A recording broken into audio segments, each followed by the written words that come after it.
So, speaking of pop artists, but this is a pop artist who doesn't give two rat shits about whatever anybody thinks about her because she does whatever the fuck she wants and she's a goddess. Pause. Uh, Björk, or Bjork for those of you who say it that way.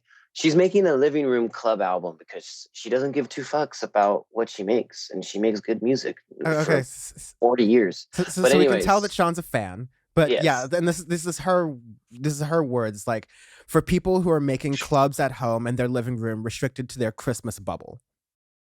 I like it. It'll be interesting to see. Because this is a follow up to Utopia, which we reviewed in the infamous car episode. Never forget. Driving through Malibu, us trying to get home in LA traffic, and that was fun.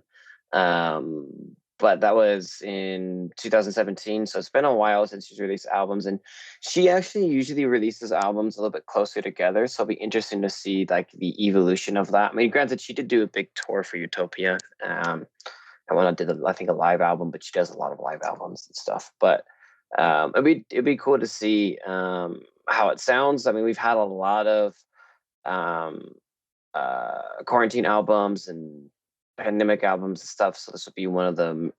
One of them, the giant list. We might need to make that an award for this year. COVID album of the year. Yeah, there have been so many of them, but like, I think it would be hard to do that because there have been some, not to be too off topic, but like, not to be too off topic to the New York stuff, but like, I think there have been some albums that were intentional quarantine albums and some albums that were Mhm. unintentional quarantine albums, if that makes sense. Yeah, fair Um, play. Fair yeah, play. but I'm interested in this concept. I think like, yeah, people's lives have changed a lot. They're doing a lot more things like at home in smaller settings. I mean, Halloween around here seems like it's just one house party after another. Not just my life, just like what's going on around me.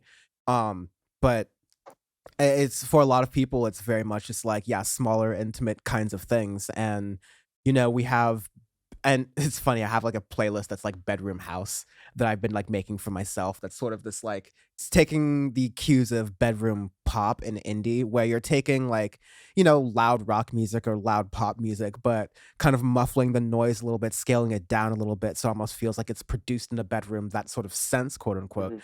It's a sound that's really taken indie by storm lately. And Yes. I'm very interested to see Bjork's take of On It. In an electronic dance sense. I think even without Björk, it's a really cool concept, but I like to see how she executes it. Yeah. Um, She says, quote, I'll give a little quote before we end this thing. But in this new album, there's a lot of chill in the first half of the song and a lot of calm in the second half. But when there's 1 minute left, the song turns into a club. So it almost, when I read that a few days ago, it made me think of the song on Humans where it starts with the telephone. I cannot think of the song title. Um, oh, Out of Body. Out of Body, yeah, because the last minute of Out of Body turns into like straight up like dance. Hmm. So it'll be interesting to see how it is. And that's one of my favorite tracks on Humans too. Um, but it sounds like it may come out sometime next year. So we'll keep you posted on that, and we'll definitely review it because that's what we do on this podcast is we review music.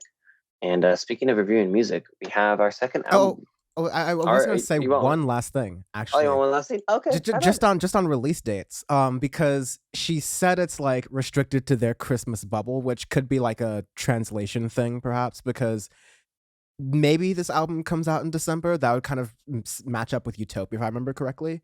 But it's could also be possible we see this more in 2022. So a little bit of re-report, you decide on that. Yeah, yeah. I've Of course, heard things of late this year, and then I've heard stuff of even like early next year to spring next year, depending when it does. Because she's touring right now as well. So yeah. She's touring. She'll likely want some sort of like break from that, as anyone would. And so as any sane person would. Yeah, yeah, unless you're Cardi B and you're like, oh, world tour while pregnant, let's go. let's I got it. go. But yeah, it'll be really interesting to see what comes out from Bjork's Living Room Club album. That'll be interesting.